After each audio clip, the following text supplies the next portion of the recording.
আসসালামু আলাইকুম ওয়া রাহমাতুল্লাহি ওয়া বারাকাতুহু। প্রিয় দর্শক, কেমন আছেন? আশা করি অনেক অনেক ভালো আছেন। আমি আলহামদুলিল্লাহ ভালো আছি। প্রিয় দর্শক, আমি চলে আসলাম মাবেলা থেকে আলখোদে। আলখোদে একটি পার্ক আছে, অনেক সুন্দর পার্ক। আমি এই পার্কটাকে ঘুরে ঘুরে আমি ভিডিও করে আপনাদেরকে দেখাচ্ছি। আশা করি আপনাদের অনেক অনেক ভালো লাগবে। এবং এখন রাত বাজতেছে রাত 12টা। আসলে আমার কাছে অনেক ভালো লাগতেছে। প্রিয় দর্শক শ্রোতা, আপনারা দেখতেছেন বাইরের দিকটা অনেক অনেক সুন্দর লাগতেছে, অনেক অনেক ভালো লাগতেছে। আমি এখন গাড়ির মধ্যে, বাট বাইরের যে গাছগুলো আপনারা দেখতেছেন লাইটের কারণে অনেক সুন্দর লাগতেছে।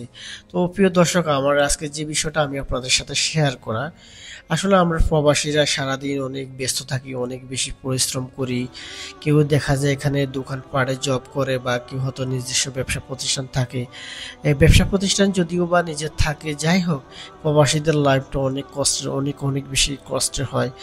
আর একটি কথা না বললেও নয়, যারা বিশেষ করে বাইরের কাজ করে, বাইরে বলতে বিশেষ করে যারা বিল্ডিং কনস্ট্রাকশন, তাঁবুর কাজ বলা হয় এটাকে আরবি ভাষায়, এবং যারা টাইলসের কাজ, ইলেকট্রিশিয়ান কাজ, অনেক অনেক বেশি হার্ড ওয়ার্ক করেন যারা, আমার এই প্রবাসী ভাইদের কথা আমার মনে হলে আমার অনেক কষ্ট লাগে।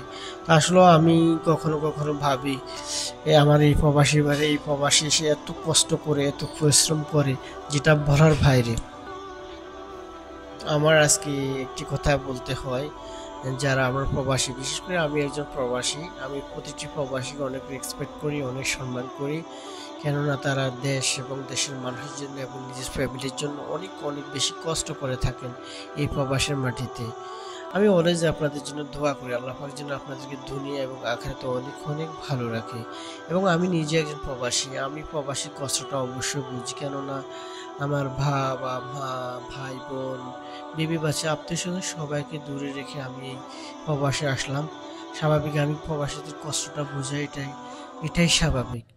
তো প্রিয় দর্শক শ্রোতা, আমি আপনাদেরকে ঘুরে ঘুরে এখন দেখাচ্ছি যে এই এখন আলখোদ যে পার্কটি, এই পার্কের পাশে একটি রোড, এখানে বলা হয় সিগন্যাল। যারা বিশেষ করে ওমান মাস্কেটে থাকেন, ওনারা অনেকবারই বিশেষ করে এই এরিয়াতে আসছেন। এটা অনেক সুন্দর এরিয়া, অনেক ভালো লাগার মতো। প্রিয় দর্শক শ্রোতা, আপনারা দেখতেছেন এই যে সিগন্যাল যেটাকে বলা হয়, রাস্তার পাশে অনেক সুন্দর সুন্দর লাইট জ্বলতেছে, অনেক সুন্দর সুন্দর লাইট জ্বলতেছে, এবং আমি ঘুরে ঘুরে ভিডিও করে আমি আপনাদেরকে দেখাচ্ছি। এই সুন্দর মুহূর্তটুকু আমি চাইলে তো আমি ঘুরে চলে যেতে পারতাম, বাট আমি চাইতেছি কি ব্লগের মাধ্যমে এই সৌন্দর্য মুহূর্তটুকু আমি আপনাদের সাথে শেয়ার করি। কেননা আমি নিজে আনন্দ উপভোগ করলাম, আপনাদেরকে এটা শেয়ার করলে আপনারা দেখে আপনাদের কাছে অনেক অনেক ভালো লাগবে। প্রিয় দর্শক শ্রোতা, এখন ওমানের টাইম বাজছে রাত 12টা, বাংলাদেশ টাইম রাত 2টো। তো প্রিয় দর্শক শ্রোতা, আমি আপনাদের সাথে আড্ডা দিব, কথা হবে, গল্প হবে। আমি যে কথাটি আপনাদেরকে প্রথমে বলতেছি, তো আমি আজকে আপনাদের জন্য একটি কবিতা বলি আমার প্রবাসী ভাইদের উদ্দেশ্যে। অবশ্যই প্রবাসী ভাইরা ভিডিওটা শেয়ার করে দেবেন, আমার একটা রিকোয়েস্ট থাকবে আপনাদের প্রতি। প্রিয় দর্শক, কবিতাটি হচ্ছে এমন: রাতের আড্ডা, সারাদিন ঘামে ভেজা জীবন, কাঁধে ভারী ব্যস্ততার ভরণ, ক্লান্ত শরীর তবু জেগে থাকে মন, রাতের আড্ডায় খুঁজে সান্ত্বনার ভুবন।